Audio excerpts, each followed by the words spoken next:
¿Qué tal? Muy buenas tardes a todos. Esperamos que se encuentren muy bien. Mi nombre es Ricardo Pun, director de formación y capacitación en el Comité Directivo Estatal del PAN Querétaro. Les damos la más cordial bienvenida a este curso titulado Análisis Político a la Situación de México, donde también estaremos analizando no solamente la realidad mexicana, sino también qué es lo que está pasando a nivel internacional, para entender muchísimo mejor cuál es nuestro contexto político, qué está pasando y hacia dónde vamos. Y no solamente rumbo al 2024, sino vaya rumbo a más y más años, ¿no? Para entender un poquito mejor la trascendencia de nuestro actor político. Y bien, agradezco mucho a todos los que ya van apuntando su nombre completo y su municipio para que así podamos ir haciendo el pase de lista y más adelante les podamos compartir las constancias electrónicas. Bienvenida Ana Lilia, Ana Cristina, Lupita Sánchez, Francisco Echeverría, Sofía Pérez de Colón, Juana Patricia Rangel de aquí de Querétaro, bienvenidos. Conch Paredes, también de Corregidora, bienvenidos todos. Y pues bueno, para ya no, para respetar su puntualidad, vamos a iniciar con la presentación. Bueno, voy a leer la semblanza de nuestro ponente del día de hoy y de este curso en general. Su nombre es Guillermo Torres Quirós, licenciado en Ciencia Política por la UAM Iztapalapa. Tiene un máster en Doctrina Social de la Iglesia por la Universidad Pontificia de Salamanca, Campus Madrid, Indosoc. Presidente del Comité de Propuesta Política de Coparmex. Analista, investigador y comentarista político. Es actualmente director editorial del portal sabervotar.mx. Conductor del programa Memoria Informativa en Radio Anáhuac 1770 AM, profesor de posgrado de la Universidad de Anáhuac, coordinador operativo del proyecto Hazte Sentir y de la red de comunicadores REC.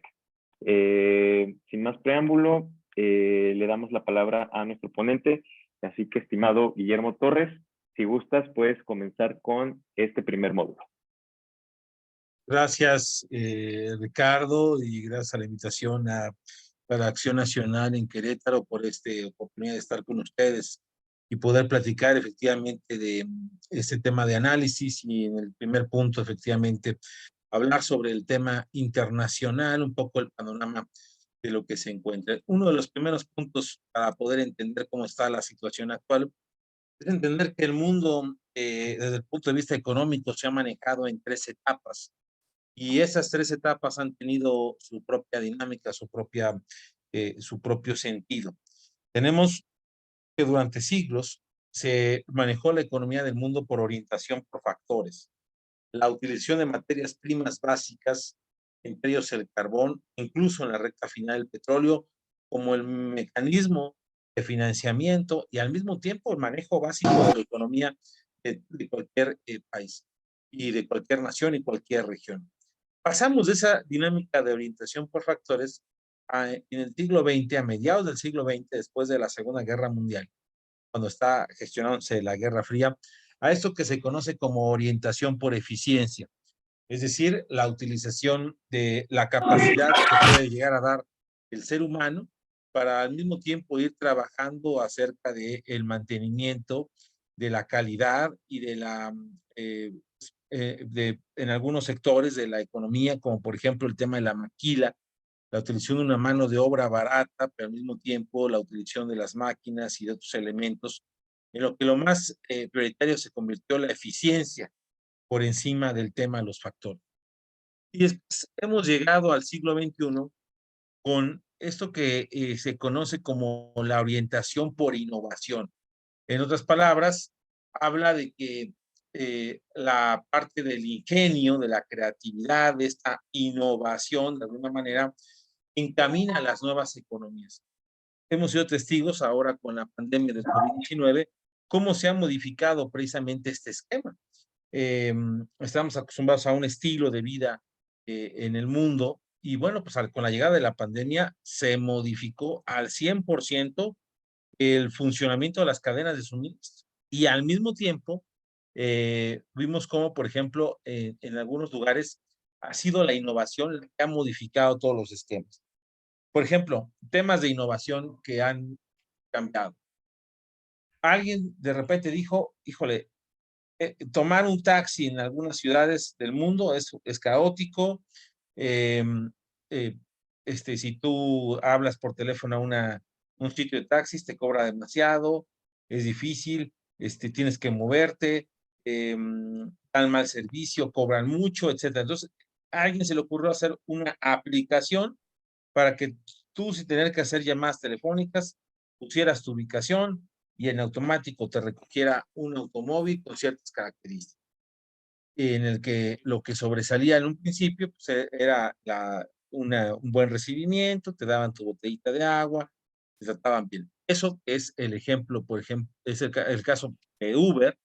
Bueno, pues es una de las representaciones de la orientación por innovación, pero no solamente es el único. Hemos visto, por ejemplo, cómo se ha ido sustituyendo, antes, por ejemplo, el caso de la radio, y se ha metido, por ejemplo, esta plataforma que es Spotify, o se ha metido el caso de YouTube para ver videos. Ciertas innovaciones que se han ido agregando a la propia dinámica y que, bueno, son importantes para entender por qué hoy en estos tiempos, en este siglo XXI, en este año 2023, pues por qué la economía y las dinámicas están teniendo cambios drásticos al 100%.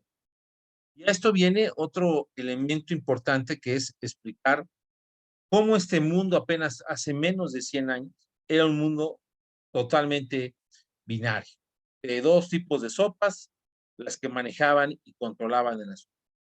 Por un lado, el bloque de Occidente, donde se encuentra ubicado México, con un liderazgo que es el de Estados Unidos, y donde somos testigos, entre otras cosas, de que precisamente al acabar la Segunda Guerra Mundial y repartirse el mundo, el bloque de los aliados de Occidente, Alemania, Francia, Francia, Inglaterra y Estados Unidos, eh, entra en un proceso para recapitular a Europa Occidental y también con eso al mundo, y con un tratado que es el Tratado de la el Transatlántico Norte, en el que no solamente es un tratado de tipo económico, es político y comercial, en todo el sentido de las palabras. Y por eso nace la contraparte, representando a Oriente, la URSS, la unión de 16 repúblicas que se había conformado ya como la URSS.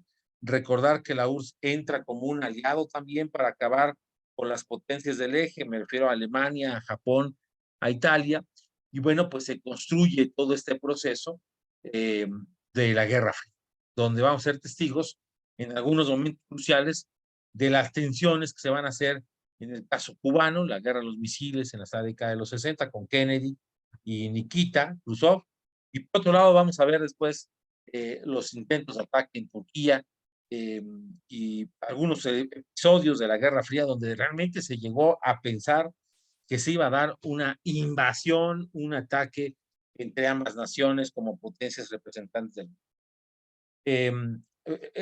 La URSS también tiene su tratado importante con Europa Oriental, que es el Pacto de Varsovia. El Pacto de Varsovia, donde fortalece a la Europa Oriental, pero al mismo tiempo el Pacto de Varsovia pone sus propias reglas político-económicas de la región. Este acuerdo no escrito que se va a dar todavía hasta principios de la década de los 80.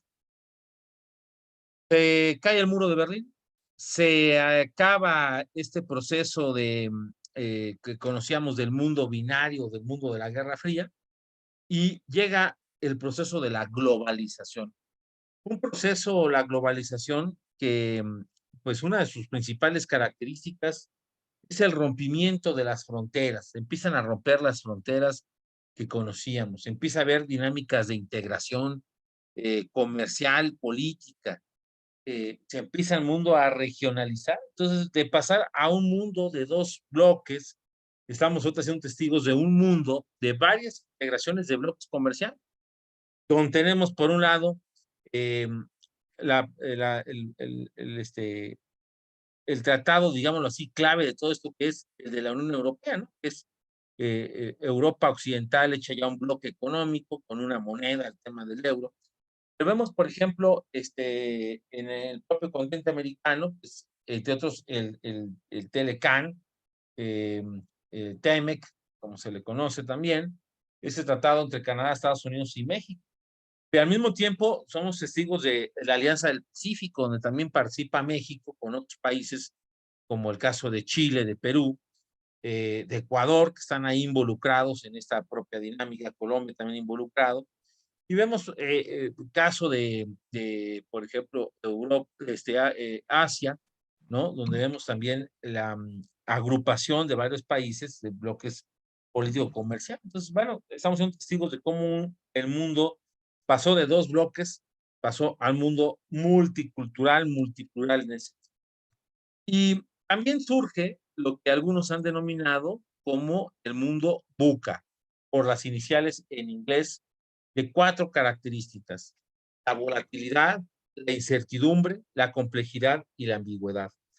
Cuando se cae el muro de Berlín, cuando se cae la perestroika y se elimina la URSS como la conocemos, y empieza a instalarse el predominio del modelo capitalista, que es el ganador de esa batalla, eh, o esa guerra en ese momento, bueno, pues empieza a surgir uno de los temas es la inestabilidad del mundo.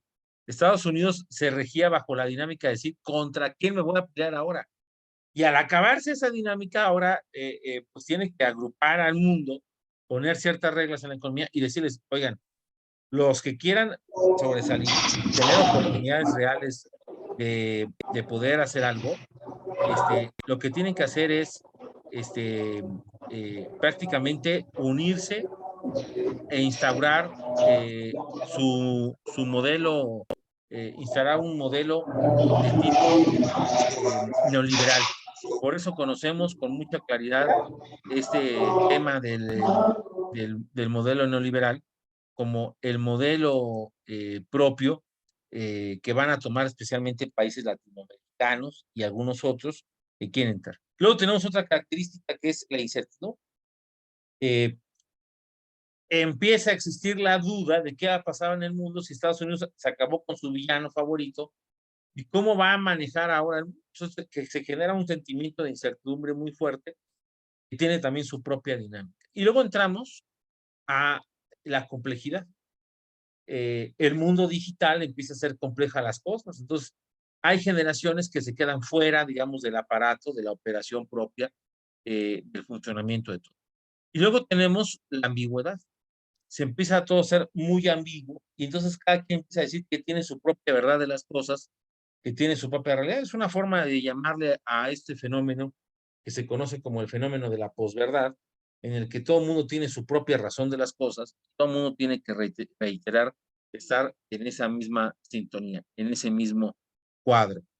Y bueno, consecuencia del mundo VUCA, empezamos a ver situaciones muy particulares, como por ejemplo la distribución de la riqueza y la pobreza.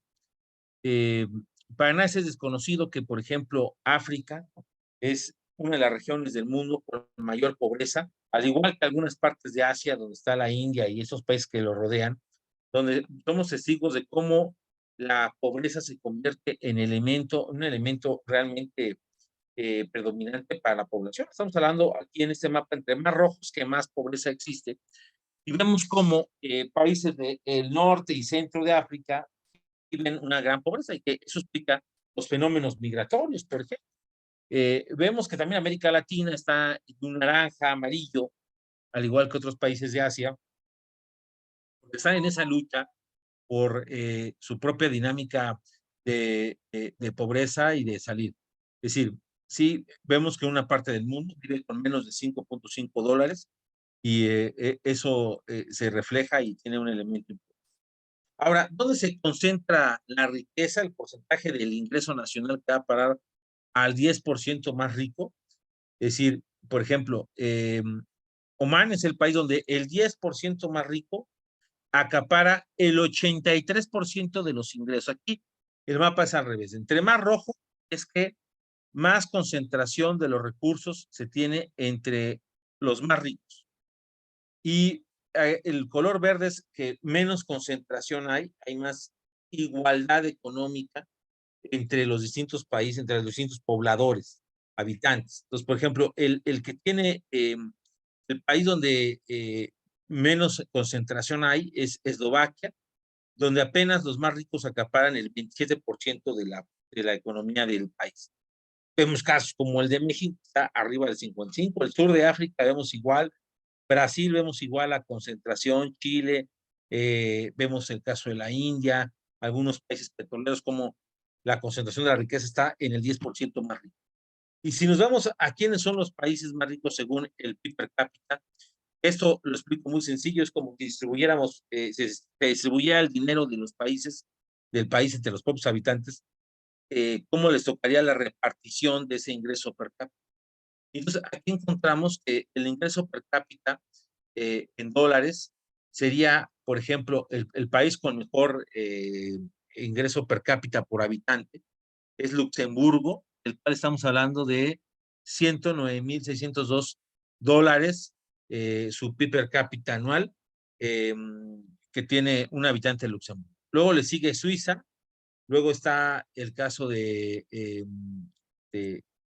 caso de Irlanda, Noruega, Estados Unidos, Singapur, Dinamarca, Islandia, Qatar, Australia, Países Bajos, Suecia, Austria, Finlandia, Alemania, Hong Kong, luego está Bélgica, Canadá, ya estamos hablando, fíjense, Canadá ya es 42,000 dólares, ya no son los 109,000, son todavía una gran cantidad. San Marino, 41,000, Israel, 41,000, Francia, 39,000, Reino Unido, 39,000, Japón, 39,000, Macao, 38,000, Nueva Zelanda, 38,000. Y vean ustedes cómo muchos de esos países tienen una característica, son países pequeños, es más fácil el manejo de su economía. Pero hay países de gran tamaño como Estados Unidos, que su ingreso per cápita es de 63,051 dólares anuales.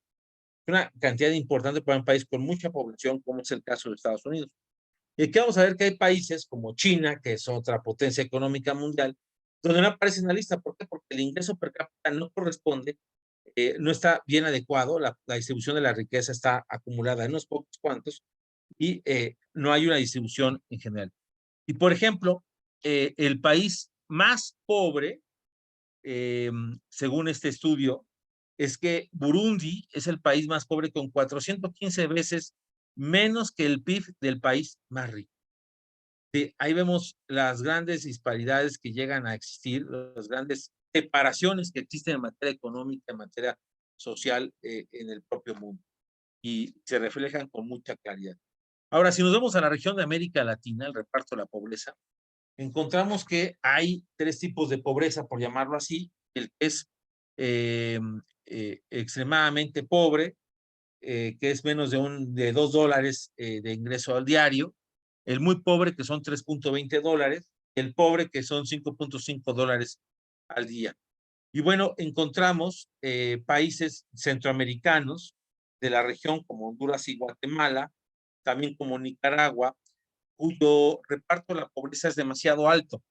México no cata malas rancheras, está en un cuarto lugar junto con los otros países centroamericanos y con Venezuela, que también se ha dedicado a expulsar a una gran cantidad de gente eh, precisamente por su condición de distribución de riqueza, pero también de que hay una serie de gobiernos que pues la inseguridad se los ha ido comiendo. Entonces, eso ha modificado ese mapa del tema de la pobreza.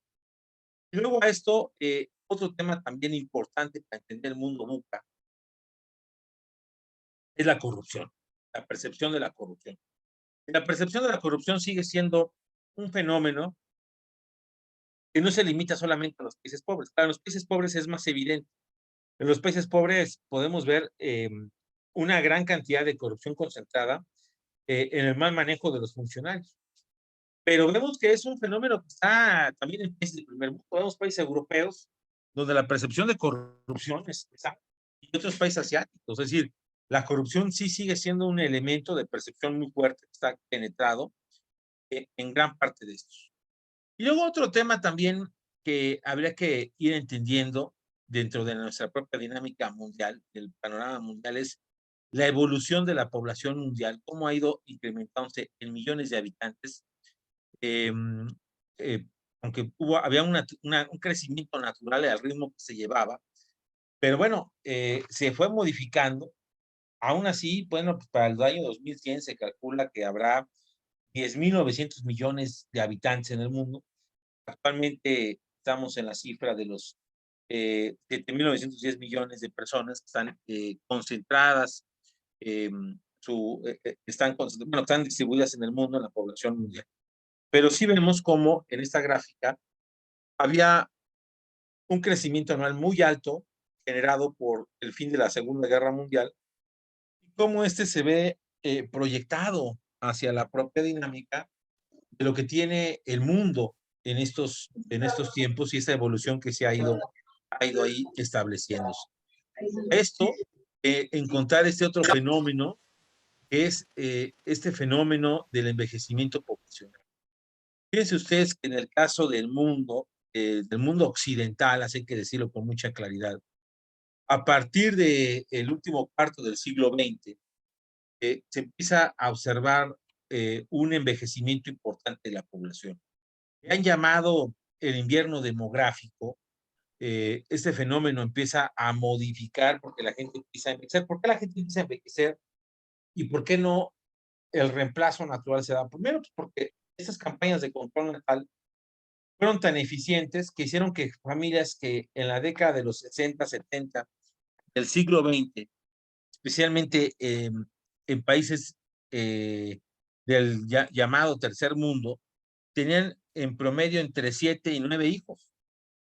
Fue evolucionando esto con las campañas de control natal y fue cambiando importantemente para que eso se diera un envejecimiento natural. Pero también hay otros elementos.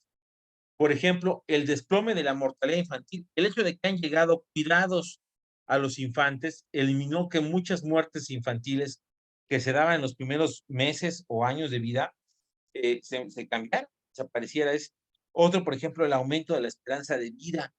eh, Se fue modificando otras veces en una lámina de cómo ha ido modificándose todo esto en el propio mundo. Los estándares de bienestar, la verdad es que el mundo ha tenido un cambio importante porque ya está teniendo salud, ya está teniendo posibilidades de tener propia vivienda, de tener mayor seguridad, etcétera. Entonces, todos esos son estándares de bienestar que van ahí manteniéndose fuerte y son también de un confort. Y a eso hay que comentar casos como el aumento de la fuerza laboral femenina, que antes de la dinámica de yo estudio una carrera, sino me voy, me caso, tengo hijos, ahora ha cambiado con yo estudio una carrera, yo decido en qué momento me caso. Y esto también está haciendo que cada vez las mujeres, también los hombres, se casen mucho más grandes y terminen teniendo 1 o 2 hijos, si bien les va. Ya no es una prioridad ahí. Esto ha provocado que en Occidente el porcentaje de reemplazos del 2.1. Se habla que cuando un país baja del 2% del reemplazo, hay que preocuparse. La situación entonces está teniendo dificultades.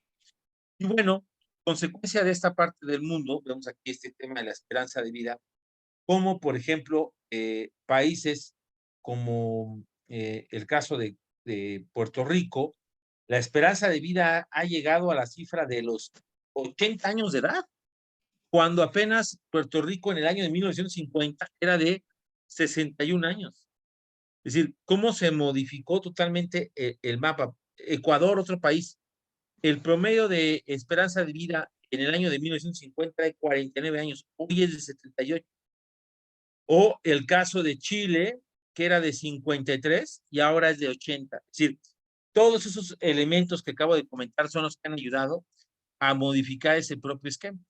Y bueno, se habla de otros países que hacia el año 2100, con el avance de la ciencia, podríamos estar hablando que en el año 2100 posiblemente la esperanza de vida en Chile sea de 92 años, de Costa Rica 91, de Puerto Rico 90, de Panamá de 90, de Cuba de 89, de Ecuador de 89, Colombia 89, Argentina 89, Uruguay 88 y Brasil 88. Para que veamos esta esperanza de vida, cómo se ha ido modificando en los últimos años y tiene su efecto.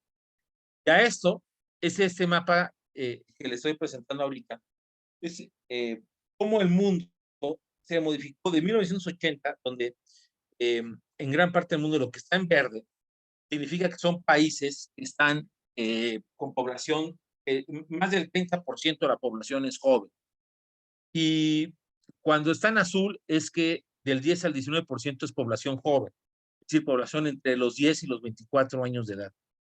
Menos es como el mundo tenía una poca población, una bastante población juvenil entre el año 1980, donde veíamos que África, Asia y América Latina pues estaban compuestos mayoritariamente por jóvenes y adultos eran el 20 al 29%, ni siquiera parecía que menos del 20% de los países tuviera una población menor entre los 10 y 24 años.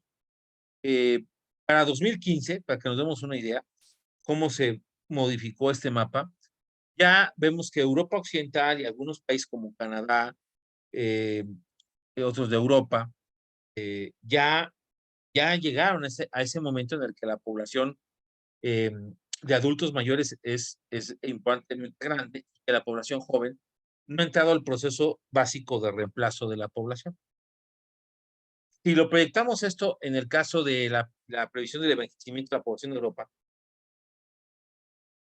en 2014 vemos que la población en Europa ya mayor al, digámoslo así, al 25% de la población que están adultos mayores, se ubica ya en estos momentos en algunos países, como en Portugal, como en Italia, eh, como algunos países nórdicos o países del sur, la zona de las islas griegas, donde vemos ese envejecimiento de la población en el 2014 con un porcentaje del 23% de la población eh, de adultos mayores.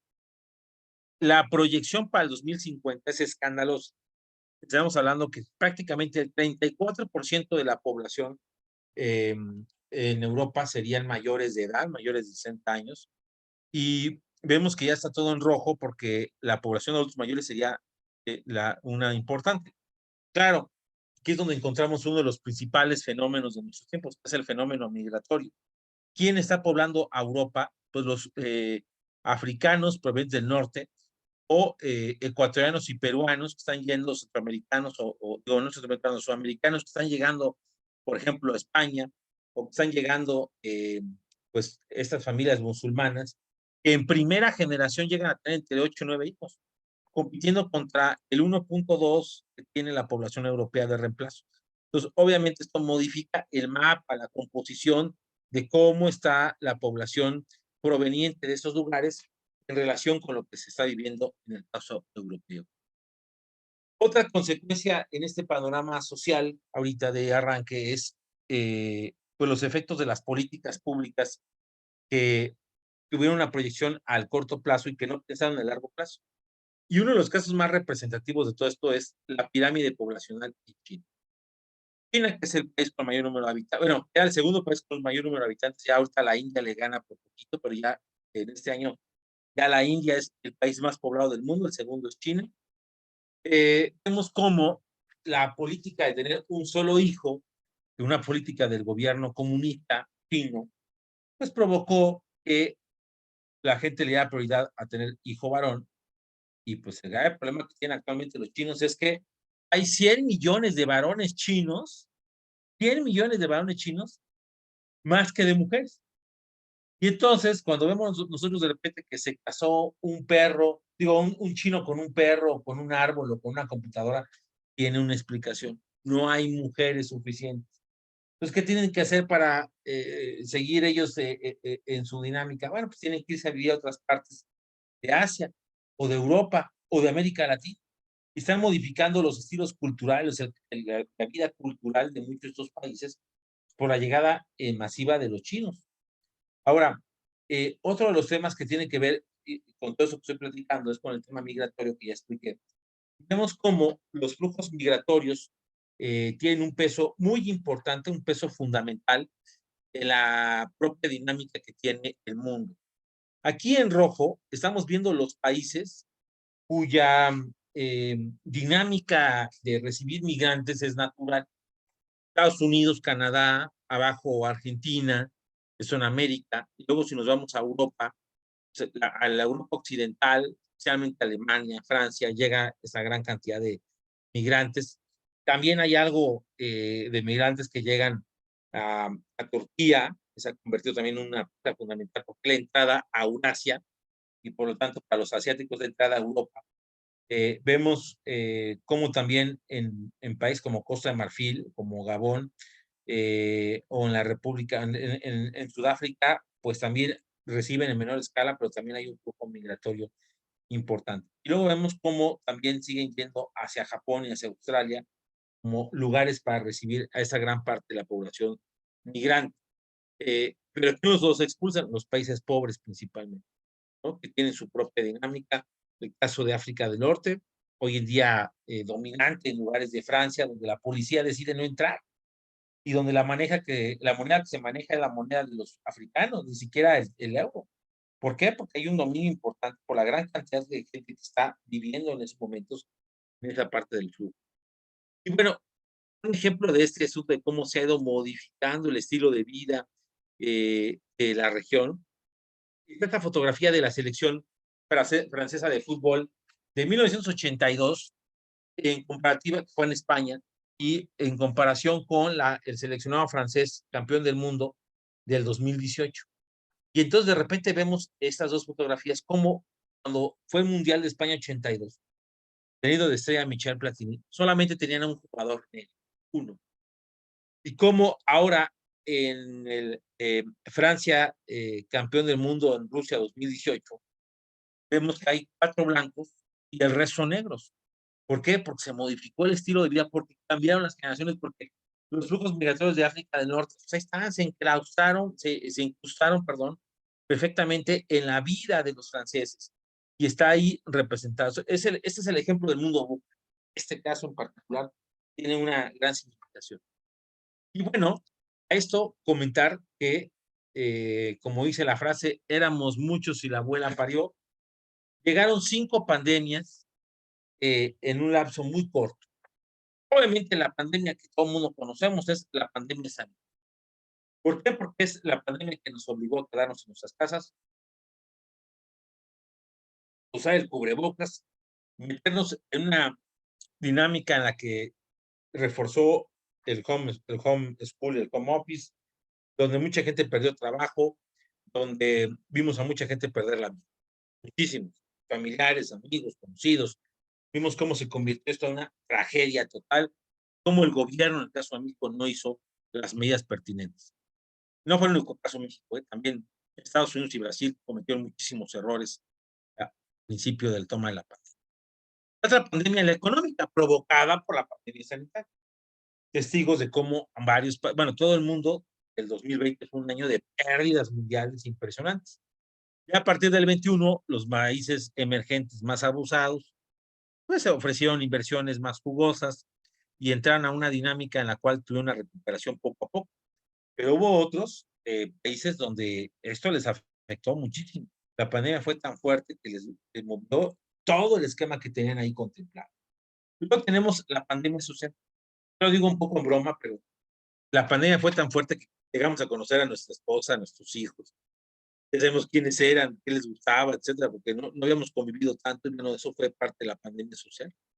Luego tenemos la pandemia cultural, que también es este cambio que no tiene que ver solamente con la pandemia del COVID, sino tiene que ver con cómo se ha ido evolucionando el comportamiento del ser humano. Y ahorita, más adelante voy a explicar cómo se ha dado ese cambio de comportamiento en las generaciones que conviven hoy en día, día a día. Luego tenemos la pandemia de tipo política, en la cual pues la pandemia provocó que algunos políticos fueran castigados, el caso de Trump, de Bolsonaro, y otros aprovecharon la oportunidad para apoderarse más de lo que tenían del control, como el caso de Nayib Bukele, en el caso de El Salvador, o vemos casos de otros países donde pues se aprovechó, se castigó al gobernante o algunos de los actores que tenían una responsabilidad directa. Entonces, esa es la quinta pandemia, la pandemia de tipo político. Y bueno, éramos muchos y la abuela parió y de repente pues pasamos del mundo buca al mundo Bani, un mundo que se caracteriza por 4 cosas, 4 características. Primero es un mundo frágil. Esa es la que significa la B, virtud. Un mundo frágil. ¿A qué me refiero con un mundo frágil? Bueno, que un pequeño chip puede hacer que no funcione la computadora, el teléfono, el coche o el sistema bancario. Somos sumamente frágiles. Somos tan dependientes de muchas cosas en términos de la tecnología que hoy en día, si de repente nos quedamos en el teléfono sin datos móviles, nos volvemos locos, nos sentimos incomunicados. Y bueno, esta fragilidad se demuestra en el ser humano y en los países del mundo. Ahora, tenemos el caso de la A, que significa ansiedad. ¿A qué me refiero con ese mundo ansioso? Un mundo en el que esta enfermedad se convierte en una enfermedad del cuadro básico según la Secretaría del Trabajo, posibles faltas. La ansiedad que va junto con el tema de la depresión. Y apenas el año pasado, el INEGI sacó una estadística de la ansiedad, y me recuerdo que el caso del estado de Puebla, decía que el 58% de la gente se sentía, ese 58% de los entrevistados se sentían con ansiedad, se sentían enfermos de ansiedad, mucha sugestión, muchas cosas, pero bueno, el mundo Bani significa eso, un mundo ansioso, que está ansioso, que vive con ansiedad, que no sabe qué hacer, cómo responder, y por eso las enfermedades de este tiempo tienen que ver con el funcionamiento del organismo, que tiene que ver con el funcionamiento del cuerpo. Y luego tenemos la característica de no lineal. ¿A qué se refiere con esto? Que toda causa ya no tiene el mismo efecto. Lo que antes estábamos acostumbrados, en el caso muy particular de la economía, en el caso mexicano, nosotros sabíamos que con la inflación y con el tema de las tasas de interés, esto provoca, entre otras cosas, pues un tema, crisis económica. Hoy en día tenemos al llamado superpeso. ¿Por qué? Por las remesas y porque las tasas de interés están siendo controladas por el Banco México, que gracias a eso es un órgano central, autónomo. Entonces, se está modificando ese esquema. Entonces, lo no lineal, antes podíamos dar explicaciones de muchas cosas, hoy en día no las podemos dar. Sí se ha convertido, sí ha tenido un carácter complejo el mundo Bani. Y por último, la ira incomprensible. Un mundo que es difícil de ir comprendiendo, en el que no sabemos las respuestas de la gente, y en el que en algunos países del mundo no podemos entender por qué ganan populistas de izquierda, de derecha, si la situación económica en muchos casos, para muchos de ellos es muy evidente que está mal, pero cómo a veces el punto ideológico se impone sobre un estilo de vida y sobre ciertas particularidades. Ese es el tema del mundo Bani, esa parte de incomprensible que le da su propio carácter. Y bueno, yo les mencionaba, ¿quiénes son los que hoy en día convivimos en el mundo? Hoy en día convivimos en el mundo 6 generaciones.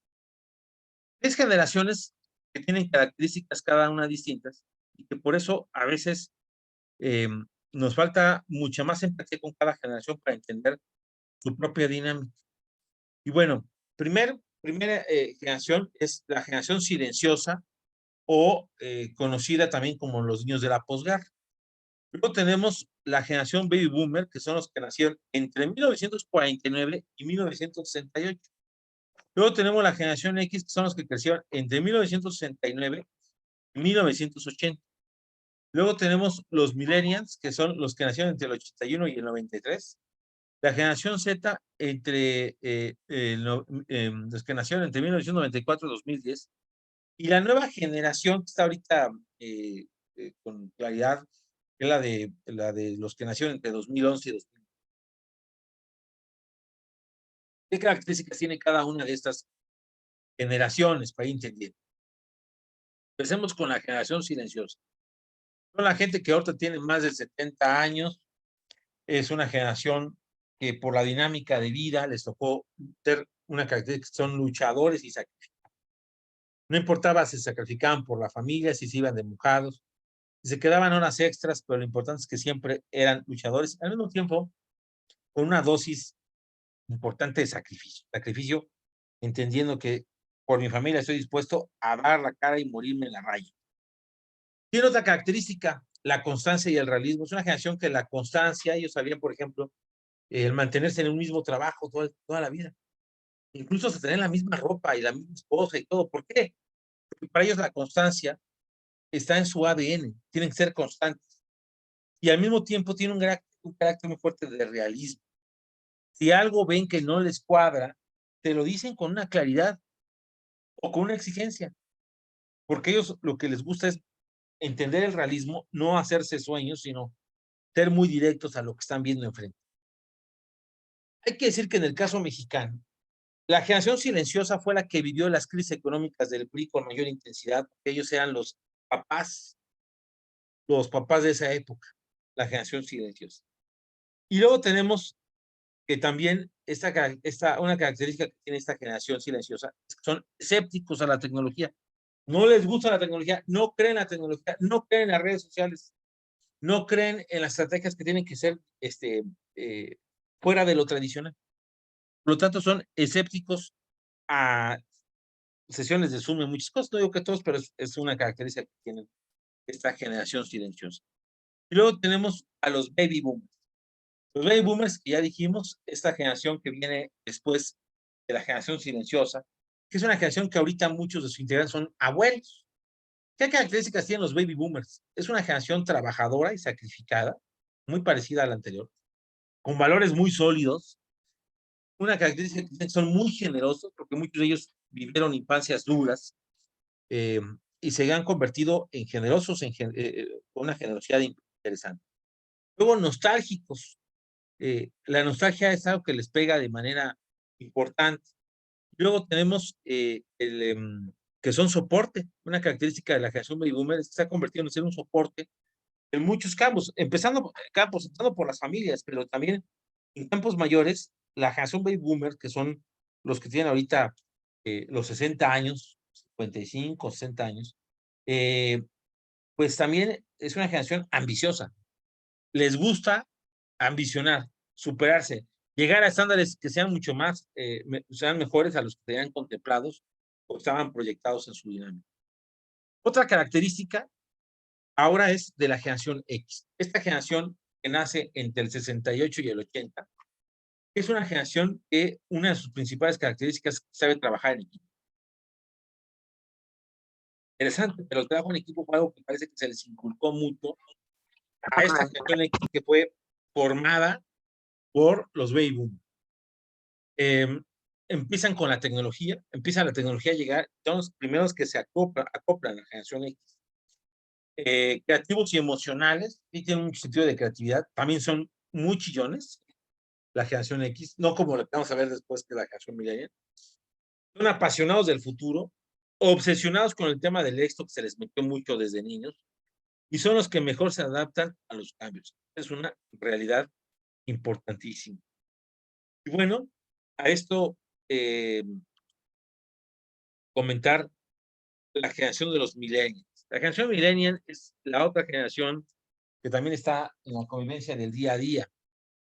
Y bueno, es una generación que, recordar, nació entre 1981 y principios de la década de los 90. Es una generación que le llaman a algunos la generación de los grandes frustrados y los rebeldes. Algunos son rebeldes sin causa, otros rebeldes con causa, pero sienten ellos mismos una frustración automática. Son amantes de la globalización y se consideran también ciudadanos del mundo. Para ellos no es raro irse a vivir a otro país, como a lo mejor para las otras generaciones, por un tema económico. Pero aquí ha ido bajando, por ejemplo, la dinámica de la propia globalización, de cómo poderse convivir con el mundo. Y bueno, se consideran al mismo tiempo, pues, los que están dirigiendo mucho de las redes del país, pues porque tienen esa facilidad. Hay un interés por proteger al planeta. Esto de que han tomado bandera muchos gobiernos del tema ecológico, en realidad es por un tema pragmático.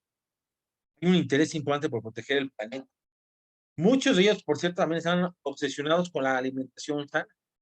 Hay una crítica muy fuerte de los millennials hacia la generación X y a los baby boomers, porque nunca se cuidaron. Ellos sí cuidan y muchos son de los que vemos que cuidan su alimentación, el peso de lo que comen, si el gluten, etcétera, todo ese tipo de dinámicas. Son desafiantes a las normas establecidas. No les gustan las reglas. Se molestan cuando son señaladas las reglas. Desafían diciendo que no sirven para nada. Luego tenemos la otra característica que son autodidactas y autónomos.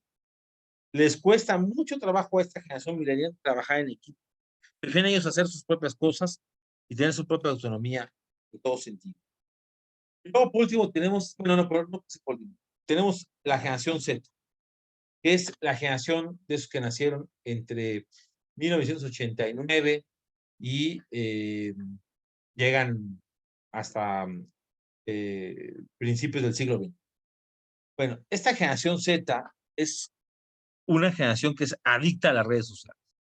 Su vida es el teléfono celular, teléfono inteligente, abanderan la diversidad y la globalización como temas de moda, manejan un humor, y también hay que decirlo así, un vocabulario generacional, saben distinguir, y si algo no les hace ad hoc, que corren, lo hacen a un lado totalmente, incluso entre gente de su propia generación. Son bastante activistas, obsesionados con la perfección exterior, son impacientes y fervientes seguidores del Instagram, o digo, de los de la gente que se dedica al Instagram, o a los este, encargados de los youtubers, o los fervientes seguidores que van teniendo, los hacen a un lado. Ellos tienen sus propios ídolos, tienen algunos ídolos de barro, pues. Y luego tenemos la generación alfa, los que nacieron del 2010 para. Esta generación son los niños de estos tiempos y se caracterizan por ser hiperactivos, por ser bastante impacientes, todo les aburre. Es la primera generación de la realidad virtual, son menos emocionales, tienen menos amigos reales y más amigos virtuales, son seguidores y consumidores de canales y plataformas online de entretenimiento e información, y podríamos llamar que es la generación COVID. Les han llamado también de nombre la generación burbuja. Si bien la generación pasada, los centennials, es la generación de cristal porque les hablas fuerte y se truenan, en la generación burbuja, los alfa, compran tanto un tema de éxito, de alguna obsesión con alguna cosa, que se elevan como las burbujas y de repente, ¡pum!, desaparecen en cuestión de segundos. Es parte de su propia naturaleza, de su propia dinámica. Son seguidores y consumidores de canales y plataformas online de entretenimiento e información. Es esa generación COVID y es, yo diría, esta generación que le tocó sufrir en gran medida el conocer un mundo, el mundo después del COVID, porque estaban muy bebés cuando estaba el mundo antes del COVID.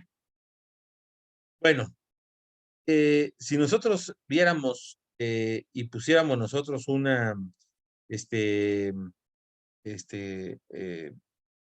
que entender que existen en esos tiempos dos elementos importantes. Primero, las megatendencias y luego las dinámicas emergentes. Yo lo explico de la siguiente manera. Imagínense ustedes que están frente al mar y ven olas pequeñas. Estas olas pequeñas son las dinámicas emergentes, que son fenómenos recientes ubicados en visibles o en algunos de los planos de la vida diaria, ya sea en lo político, en lo económico, en lo sociocultural, impulsados en muchos casos por agendas de actores relevantes, pudiendo ser favorables o abiertamente contrarios a veces a la propia construcción del bien común. Las dinámicas emergentes yo las explico de la siguiente manera. Son las pequeñas olas que están frente al mar cuando uno está y ve olas. Entonces, de repente, una moda, que está de moda ahora el reggaetón, es una moda. Que si Peso Pluma, es una moda. Que si la selección mexicana de fútbol está jugando muy mal, es una moda. Son esas modas, es la forma dinámica de decirle a esto, dinámicas emergentes. Tenemos las megatendencias, que son las grandes olas. Son fenómenos establecidos de gran alcance, con un impacto en los ámbitos político, económico y cultural, que difícilmente pueden ser influenciados en el mediano plazo. Son cuestiones de un impacto muy duradero. Tenemos, por ejemplo, la globalización, que es una de las megatendencias más importantes. Y ya expliqué un poco cómo se acabaron las dinámicas de las fronteras, etc. Luego tenemos la digitalización. Este mundo se ha hecho un mundo extremadamente digital. Todo gira en torno a ese mundo digital. Y bueno, pues ahí tiene sus propios efectos. Luego los procesos demográficos. Procesos demográficos que tienen elementos, como acabamos de ver el caso de China, el caso de Europa. Y también no hay que descartar el caso mexicano. Estamos siendo testigos cómo en México están llegando una gran cantidad de inmigrantes provenientes de Centroamérica o de Venezuela, de Colombia, y está cambiándose la dinámica del estilo de vida de la propia población y de los propios lugares. Pues bueno, esos son sobre el proceso demográfico. Luego tenemos procesos ambientales. Es otra de las megatendencias. Vemos cómo este calor que estamos viendo ahorita, provocado en gran parte este calor, pues por la situación del cambio climático y todas las afectaciones que está teniendo el cambio climático. Ya no sabemos en qué estación del año estamos viviendo. Bueno, esto se debe en gran parte a estos procesos ambientales. Y también tenemos otra megatendencia que es el secularismo, que no es otra cosa sino sacar a Dios y a las religiones del mundo actual. ¿Por qué? Porque Dios y las religiones ponen reglas y dicen, ya no queremos reglas, queremos vivir así. Por eso el secularismo y todo lo que se habla y se menciona de Dios, no se quedan los cuatro templos, no, se destruye. Esa es otra megatendencia que está entrando y que puede modificar mucho de lo que hoy en día vamos conociendo. Luego tenemos cuatro características de la agenda política del siglo XXI. ¿Y por qué es importante mencionarla para un curso de análisis político de México? Pues por la influencia que está teniendo en el mundo esas cuatro características. Estamos siendo testigos de un mundo con un mundo garantista. Yo te voy a explicar a qué se refiere con eso garantista. Individualista, ideologizado y con la posverdad como el elemento central de esta agenda política. Es como cuando digo garantistas, me refiero a que hoy en día no se indican deberes y obligaciones. Hoy en día las leyes hacen garantías, dan derechos. Incluso vivimos el absurdo en la Ciudad de México de que la constitución local obliga al Estado a ejercer el derecho a la felicidad. Es un absurdo. México, imagínense ustedes, es una constitución del 17, es la séptima constitución, a pesar de que es de 1917, que tiene 81 otorgamientos más de poder, 81 artículos de la Constitución que protegen, que le dan garantías, que le dan derechos al mexicano. ¿Qué más es Ecuador con 99? Le sigue Serbia, Bolivia, ya son constituciones recientes de prácticamente siglo XX, XXI. Y las que otorgan menos poder, por ejemplo, Tailandia solamente tiene 2 artículos en el que se dan los derechos a las personas, en los demás no queda esta dinámica. Ahí vemos cómo estamos viviendo esa dinámica en la que se otorgan todos los derechos, pero no se indican los deberes. Y por eso estamos viendo este propio comportamiento en el ser humano.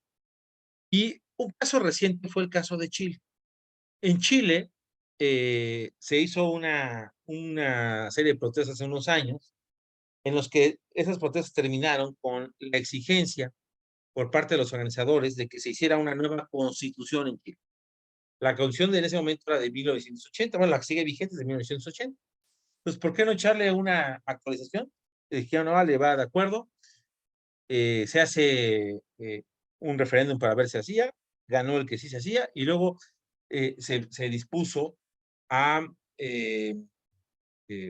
o se contempló el hacer una nueva redacción a esa constitución. Y entonces se hizo una nueva constitución que iba a ser la constitución con mayor número de garantías. Fíjense ustedes, artículos del 17 al 126 dedicados totalmente a las garantías, a dar derechos. El capítulo,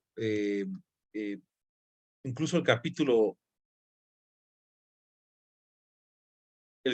2 se llamaba Derechos Fundamentales y Garantías, y es el capítulo en el que prácticamente pues, se ponía énfasis en esas garantías. Se consideraba una constitución de vanguardia, pero ¿qué creen que pasó? La gente en Chile votó en contra de esta propuesta de constitución que hizo el constituyente electo.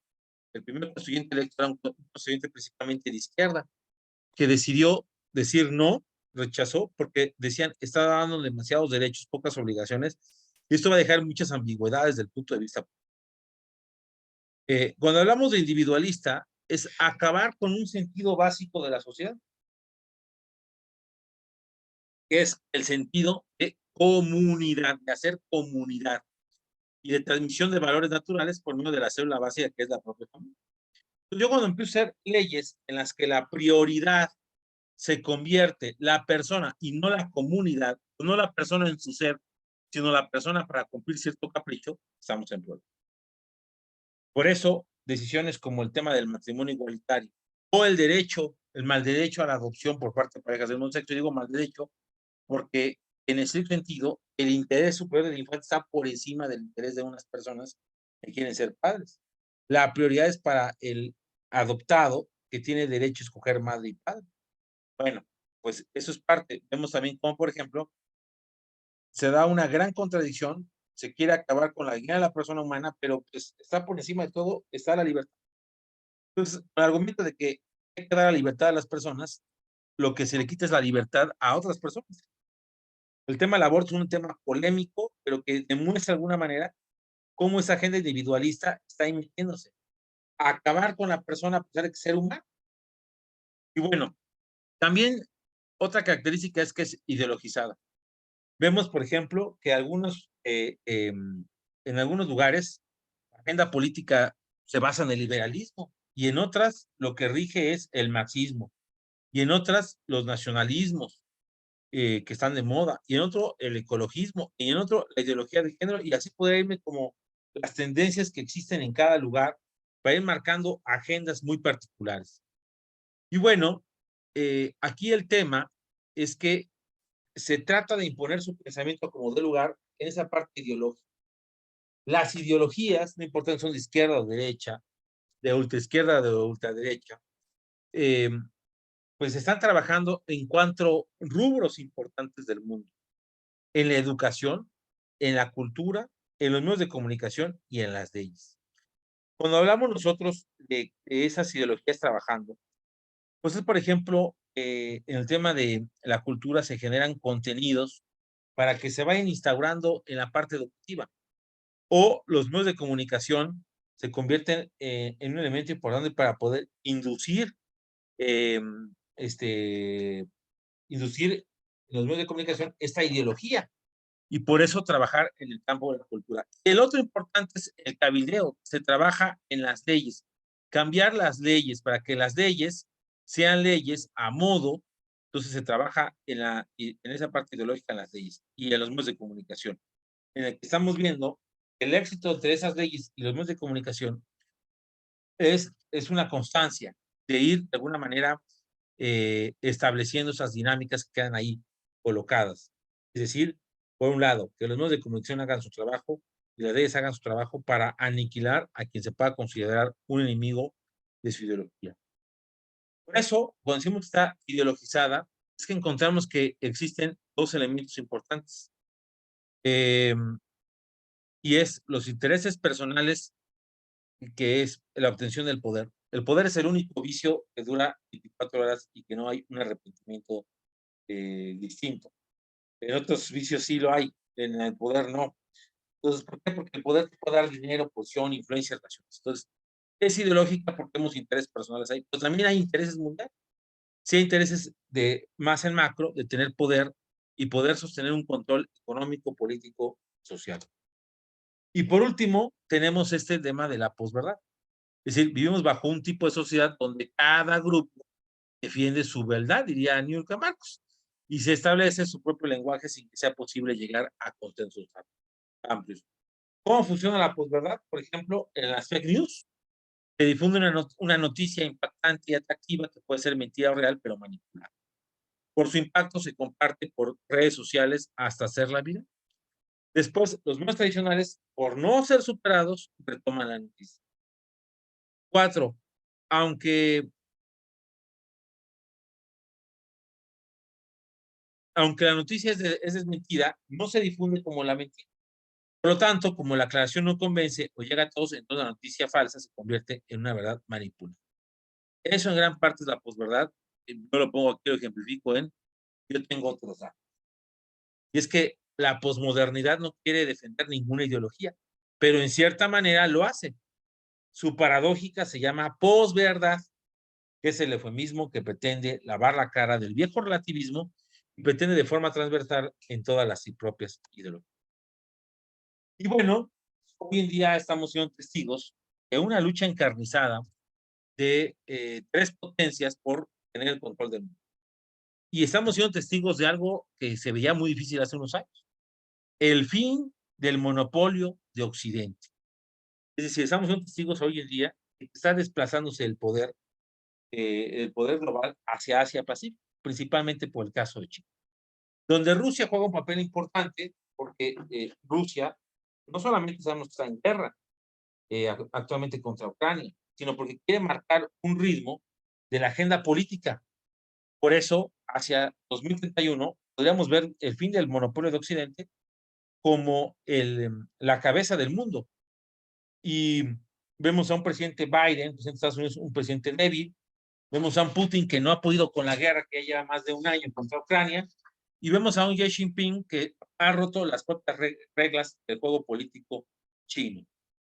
A esto nos vamos a una actualización de cómo está repartida la economía mundial. Hemos pasado cada año, China va a punto de alcanzar a Estados Unidos. Estados Unidos vale en su potencial 25.3 trillones de dólares, mientras que China representa 19.9 trillones de dólares.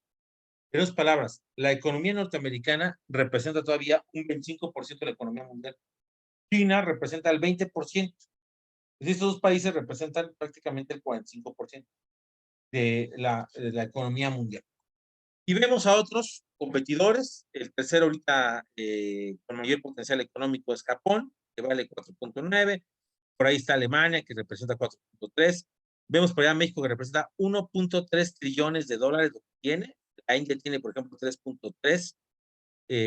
Y así está distribuido también aquí por colores, por regiones del mundo, donde vemos cómo está administrado esta parte de la economía. Y nos vamos nosotros a las 10 principales potencias. Bueno, pues Estados Unidos, ya les dije, representa en PIB, en precios corrientes, 25.3 billones o trillones, mejor dicho. China, 19.9, Japón, 4.9, luego sigue Alemania, luego Reino Unido, luego en sexto lugar de potencias del mundo está la India, luego sigue Francia, luego Canadá, Italia y Brasil. Ahí los 10 mejores países económicamente. Ahora, ¿dónde se concentran las principales fortunas del mundo? Es decir, ya en la concentración del poder económico, ¿quién lo tiene? Y bueno, todavía hasta 2021, porque siempre hay un retraso en estos datos, vemos que la mayor parte de los dueños de las grandes fortunas son norteamericanos. Desde el señor Elon Musk, que es el primer lugar, esos de Amazon con segundo lugar, y luego está en tercero Bernard Arnault, francés, luego Bill Gates, Larry Page, Sergey Brin, luego Mark Zuckerberg, dos figuras importantes del tema de telecomunicaciones, redes sociales, etcétera. Luego Steve Ballmer, luego Larry Ellison y Warren Buffett. Es decir, puro norteamericano, un francés, y luego otra vez Betancourt, Francis Betancourt, francés, luego Ambani de la India, luego Shanchan Tansachan de China, luego sigue otro de la India, Gata Matani, luego Carlos Slim, luego Amancio Ortega de España, y luego otra vez tres norteamericanos ahí.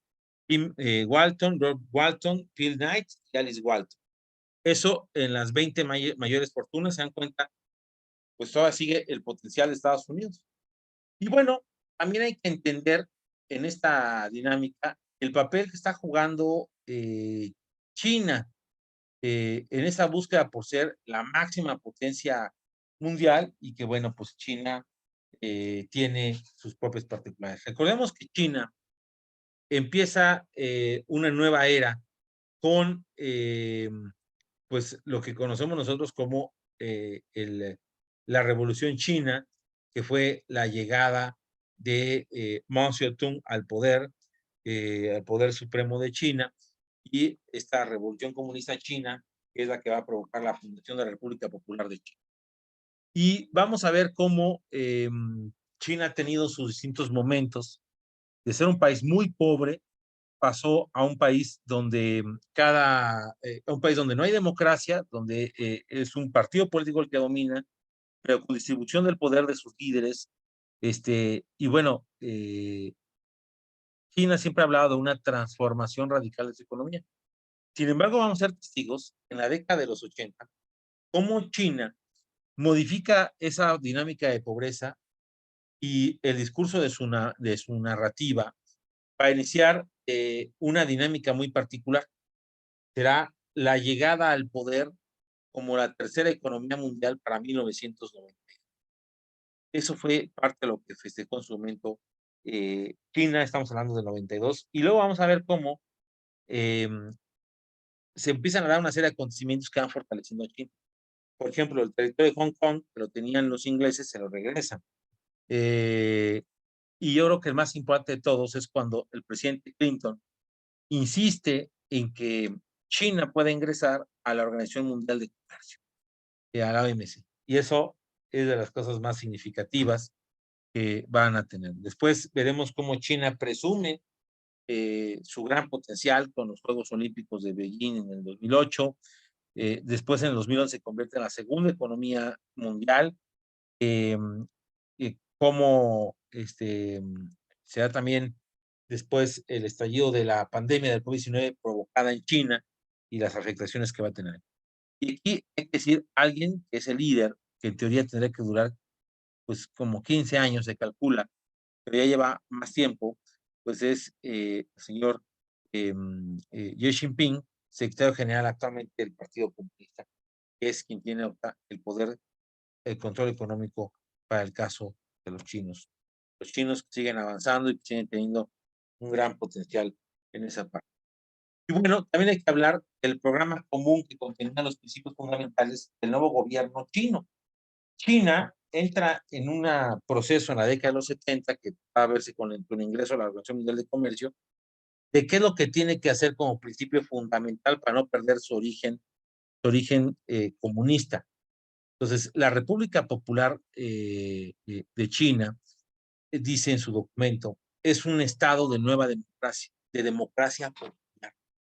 Esta república ejerce la dictadura democrática popular dirigida por la clase trabajadora, basada en la alianza de los trabajadores y los campesinos y reúne a todas las clases democráticas y a todas las nacionalidades de China. Y luego dice el documento del programa, ¿cómo dice? Esta república se opone al imperialismo, al feudalismo y al capitalismo burocrático y lucha por la independencia, la democracia, la paz, la unificación, la prosperidad y la fuerza de la propia China.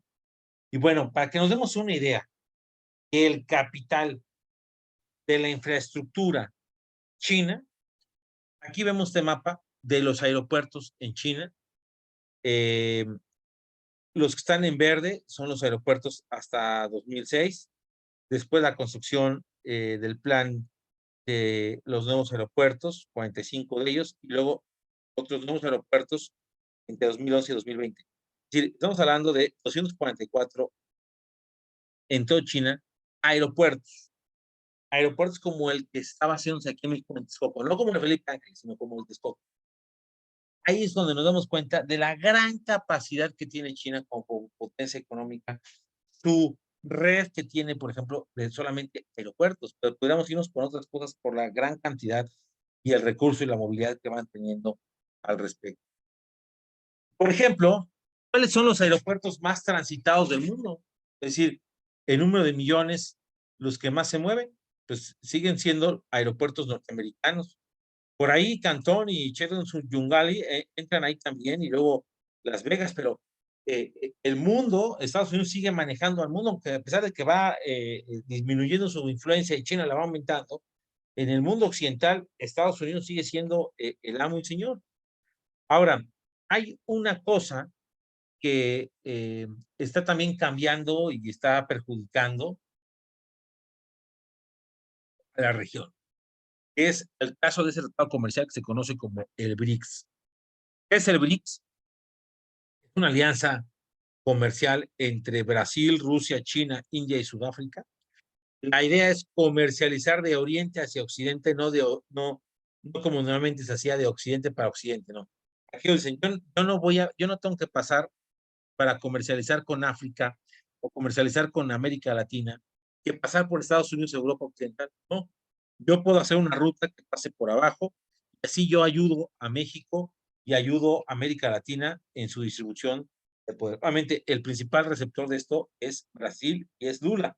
Por eso Lula quiere ganarse el liderazgo de la región para ser él el que encabece este bloque del BRICS, que es un bloque económico bastante importante. Bueno, tenemos al otro lado, que es el caso del TEMEC.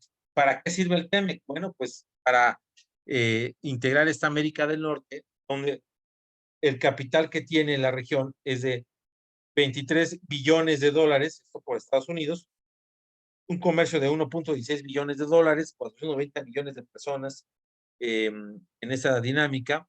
Y bueno, oportunidades que hemos visto en el siglo XXI, el comercio digital, la productividad intelectual y los servicios financieros.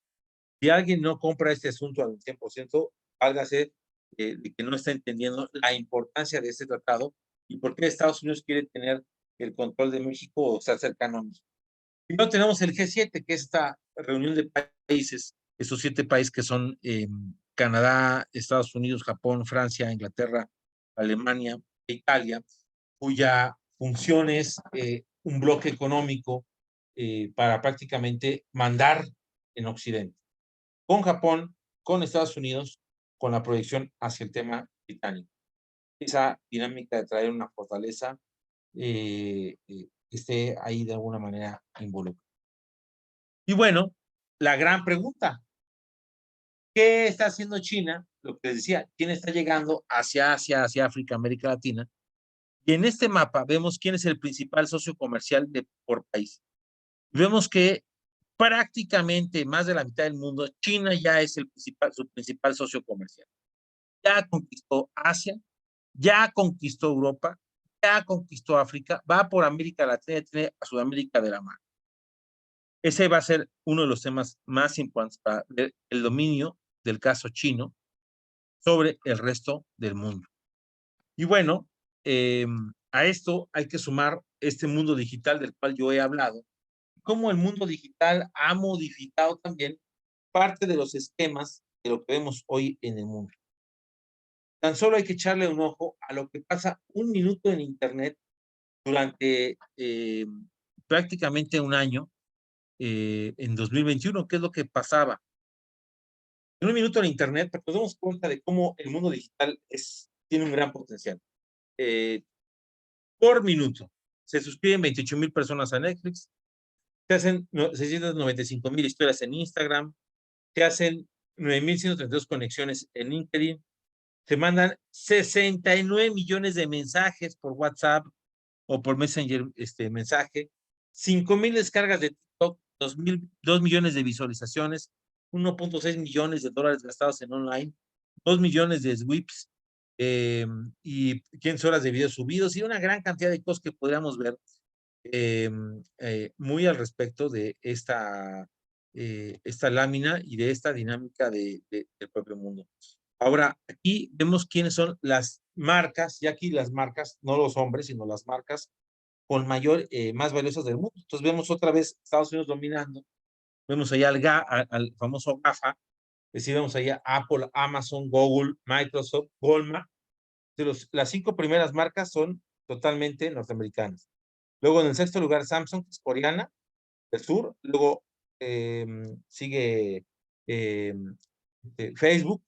Luego viene ICBC, que es chino, Huawei chino, y luego Verizon es norteamericano. Entonces, es el tipo de las marcas más importantes, más valiosas que existen. Y bueno, si lo vemos en representación de billones, con otra perspectiva, bueno, pues Apple tiene un capital de mercado de 2.1 billones de dólares. Aramco Saudi, que es de tema energético, de petrolero, de Arabia Saudita, 1.9. Microsoft Corp, Estados Unidos, dedicada a la tecnología, 1.8 billones. Amazon, que es un consumidor discrecional, 1.6 millones de dólares. Alphabet Inc. Es tecnología norteamericana, 1.4 billones. Facebook es tecnología también, 839,000 millones de dólares.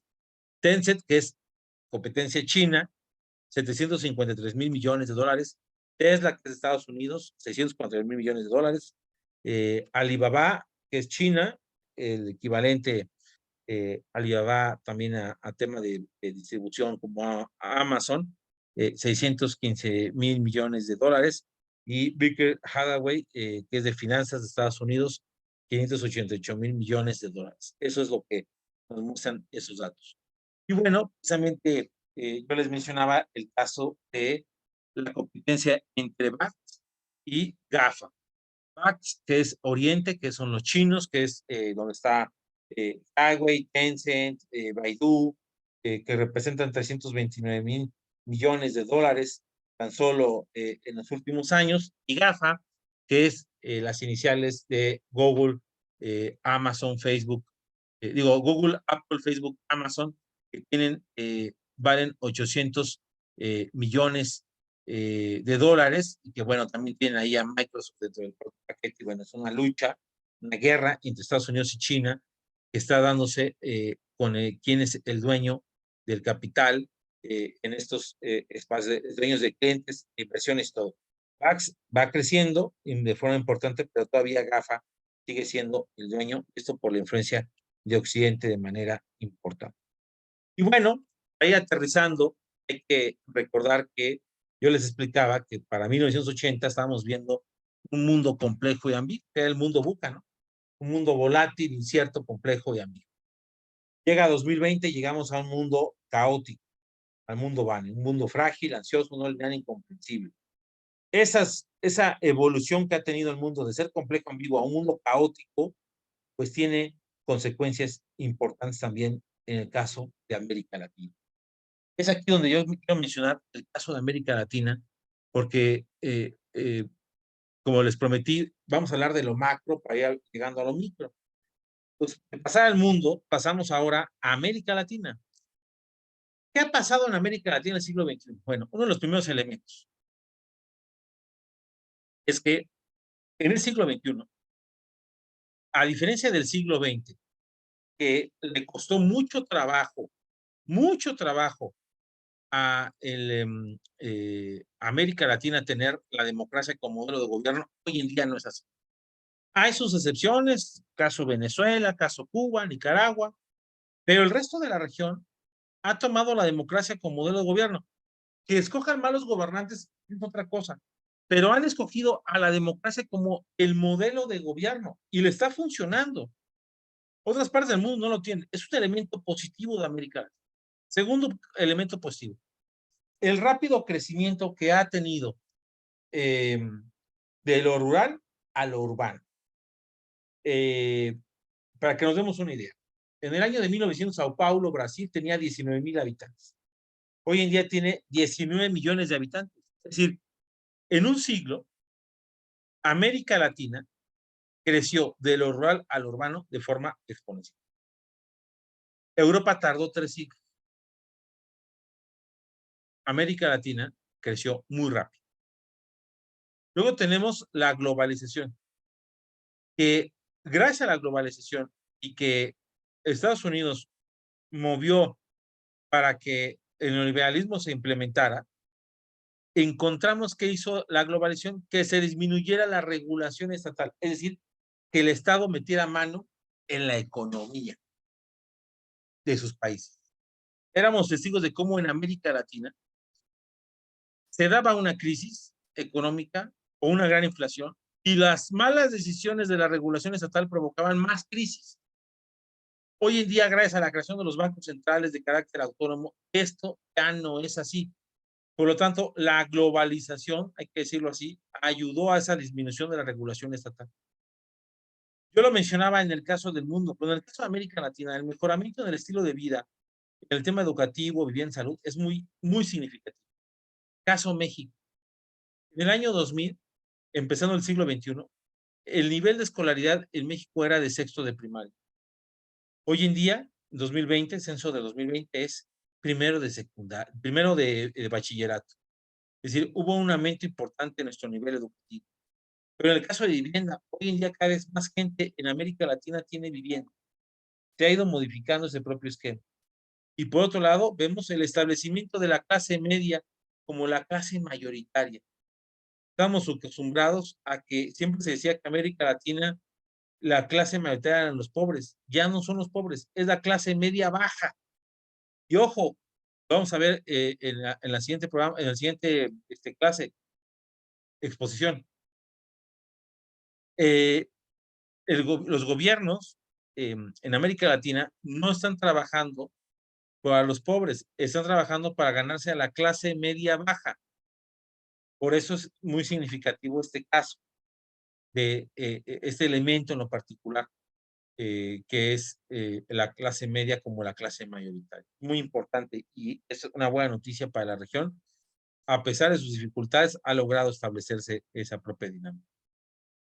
Ahora vamos con los problemas que tiene América Latina, que son muy semejantes entre sí. Uno de los problemas es la desigualdad y la pobreza. No se ha eliminado, la pobreza. La desigualdad sigue presente, que en gran medida aumentaron con el tema del COVID. El tema del COVID provocó mayor desigualdad y cinturones nuevos de pobreza en zonas urbanas, menores ingresos y condiciones que fueron afectando. Luego tenemos la violencia y la inseguridad.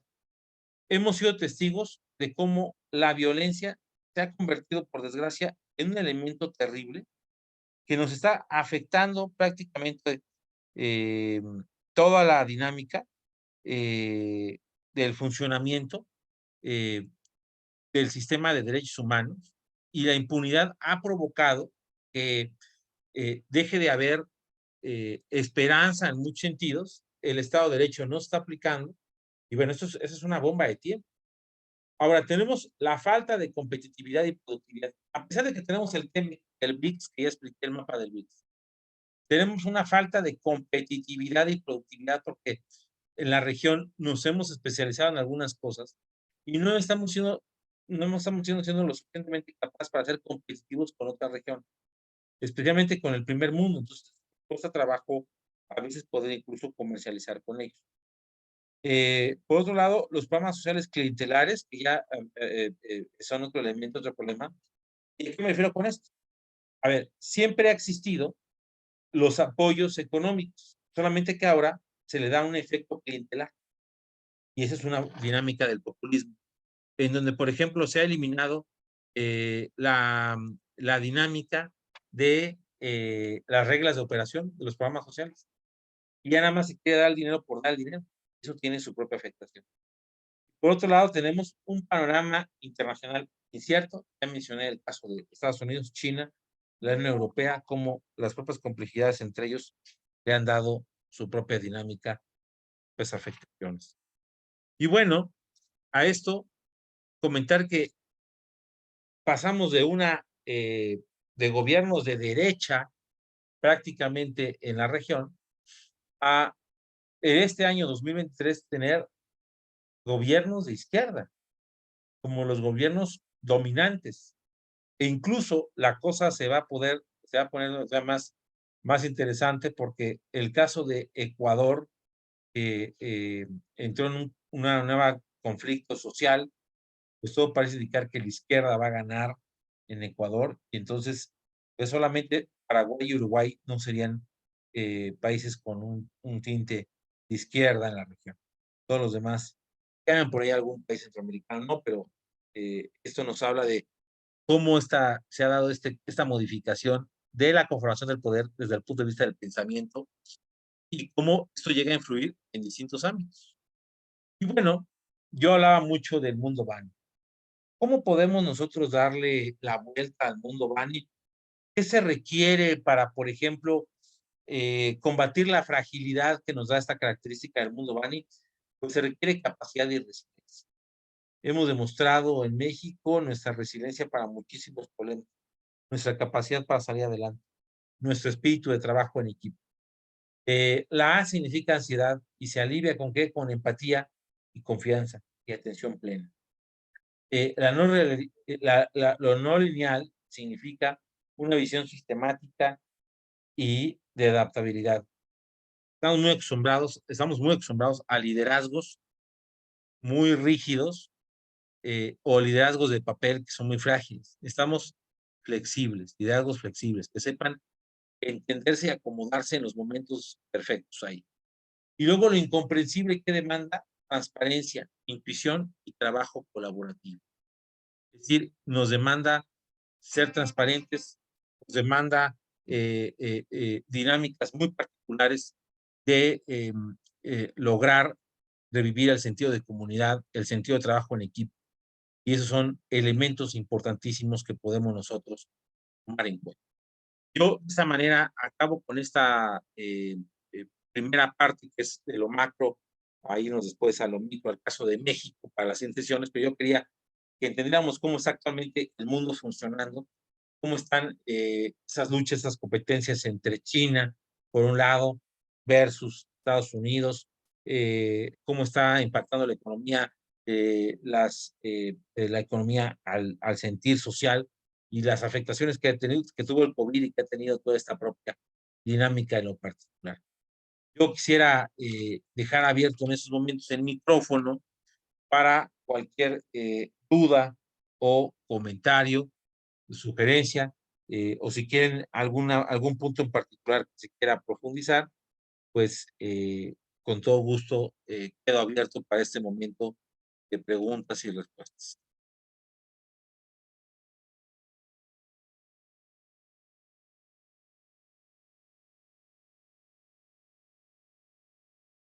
Las pueden escribir o las pueden comentar. Ok, a ver, vamos con la primera. Sobre posibles potencias, como vi varios dados, ¿qué será?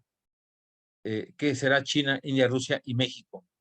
Bueno, a ver, mucho se habla de si esas potencias, si los países emergentes, con esos países emergentes, ¿quiénes van a sobresalir en en esta propia dinámica?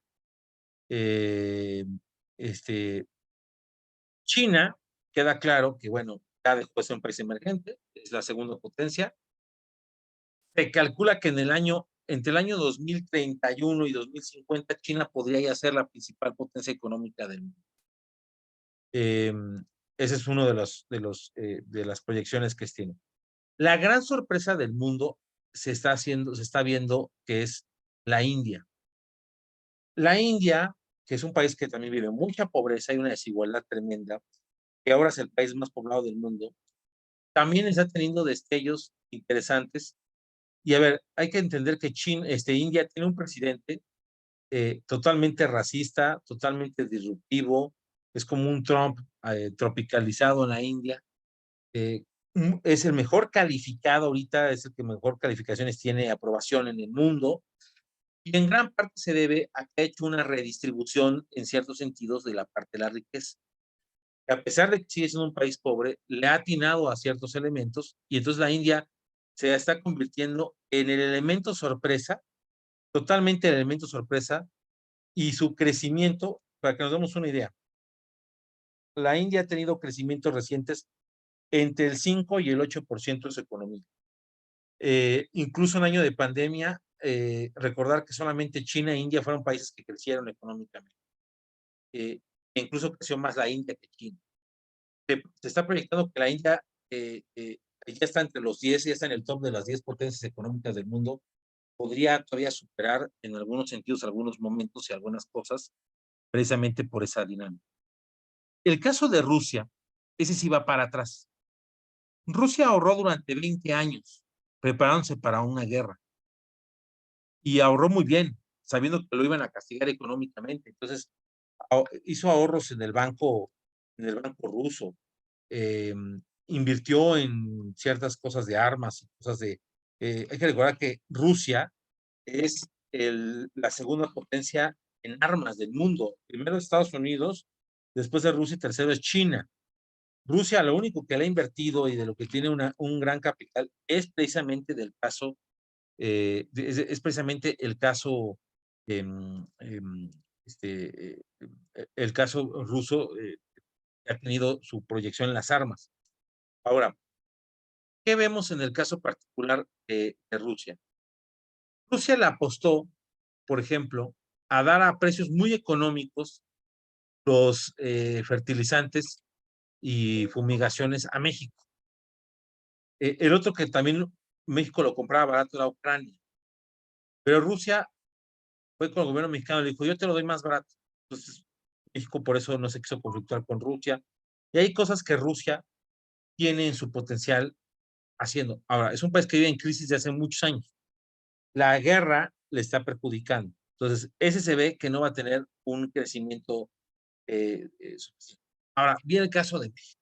El caso de México es un caso ahorita emblemático de análisis, porque uno dice, ¿cómo es posible que un país que tiene un presidente que hace que se vayan las inversiones, que espanta inversiones, siguen cayendo inversiones?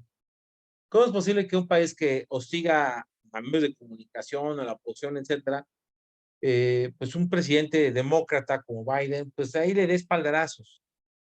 ¿Cómo es posible el tema del superpeso, no? A los 17 pesos el tipo de cambio.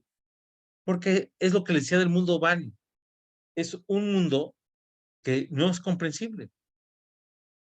En el caso del tipo de cambio, se debe a las remesas principalmente y a las tasas de interés. En algún momento las tasas de interés del Banco de México no van a aguantar.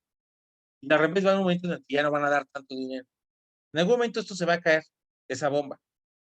Pero ahorita ha sido más fuerte que otra cosa, lo que ha sostenido el caso mexicano. Pero hay otros elementos. Si bien sigue habiendo inversión, no está haciendo inversión a largo plazo. ¿Por qué está invirtiéndose en México? Por su cercanía con Estados Unidos, por un lado. Y por otro lado, porque saben que México es la puerta para una América Latina y también incluso para hasta con Europa, que les ayuda a poder tener un flujo flujo de alcance interesante de su propia dinámica económica. Yo creo que eso es lo que está fortaleciendo y está teniendo en cuenta esa parte. Luego la otra pregunta, viendo tendencia en Latinoamérica, ¿México va a parar una izquierda o puedo ganar terreno a la derecha y por la cercanía con Estados Unidos? Bueno, ahorita México es un país de pseudo izquierda, porque López Obrador es una combinación ahí rara.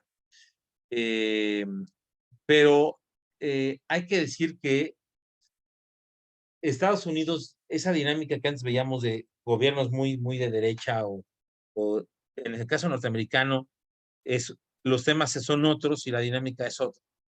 Entonces, por ejemplo, el gobierno de Biden, el gobierno demócrata, es un gobierno más simpatizante, incluso una cierta simpatía y respeto hacia estas dictaduras latinoamericanas, en lugar de una crítica. Los republicanos sí son más de perseguir y atacar y todo. Ahora, Estados Unidos sabe el problema migratorio que tiene, es un problema tremendo, sabe que en gran parte la responsabilidad proviene de los malos gobiernos de América Latina y de que ellos descuidaron gran parte del asunto. Entonces, eh, hay que ver, las elecciones en Estados Unidos indica que sea quien sea el candidato republicano le va a ganar a Biden. Va a depender los porcentajes si es Trump o DeSantis o alguien más. Pero se ve una presencia muy fuerte de los republicanos y se ve una caída de los demócratas. Aparte, es un presidente que no se ve al 100% y bueno, eso es como parte de su propia dinámica. Eh, y sin embargo, sí creo que la derecha en pensamiento tiene algunos elementos que son interesantes en el caso mexicano y otros que no. Entonces, se ve difícil que se vaya a derechizar México, va a ser clave el papel de México en la elección del 24. En exposiciones posteriores vamos a analizar más el caso mexicano y creo que ahí habrá más luces al respecto. ¿Cómo va la tendencia en nuestro país con el actual gobierno en el tema económico y social? ¿Hacia dónde vamos en 10 o 15 años? Bueno, lo vamos a ver con detalle en la segunda exposición el siguiente lunes, ya para meternos de fondo en el tema México. Pero sí decir que, sí podría resumir, en el tema económico ha sido un tema de mucha suerte. Lo que está pasando ahorita, más no es lo que arrancó esta administración. Y no son, gracias a este gobierno, son rebotes de esta economía globalizada. Por eso no podríamos tener las certezas hacia dónde va. ¿Y por qué no podemos tener las certezas? Porque se le ha dado en la torre a instituciones y a dinámicas que estaban apostadas a largo plazo. Por ejemplo, el Instituto del Emprendedor estaba diseñado para que el pequeño y microempresario tuviera empujones hacia adelante de manera interesante. No se dio esta dinámica, no se ha dado en su totalidad, e incluso podríamos decir que este gobierno lo ha prohibido, las dinámicas de emprendedurismo. Entonces, por ejemplo, son cosas que afectan y que tienen una dinámica duro.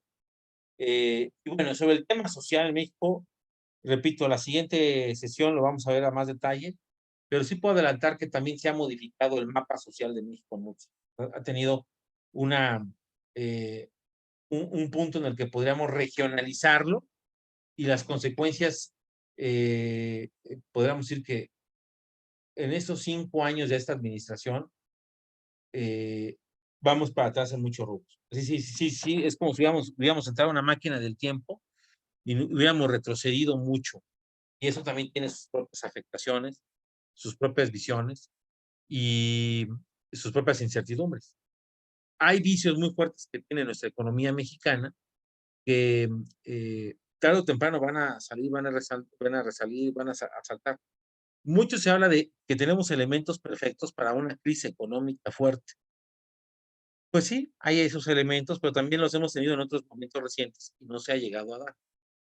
Nuestra dependencia de Estados Unidos y el que a Estados Unidos le conviene que a México le vaya bien, para ellos salir avantes ante esta guerra de los distintos bloques económicos y principalmente de combate contra el BRICS, que por eso Estados Unidos está continuamente pues apoyando a México, echándole porras a México en muchos otros ámbitos para poder de alguna manera pues que no se le vaya al socio, porque sabe que si México se va con China la cosa se pone tremenda. Y también los presiona Estados Unidos a su mecanismo con el tema migrante. Entonces, digamos que es parte del juego.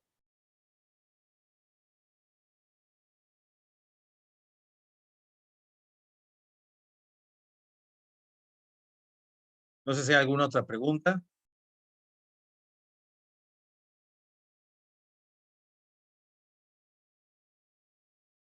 O los dormí o fui muy claro. Entonces,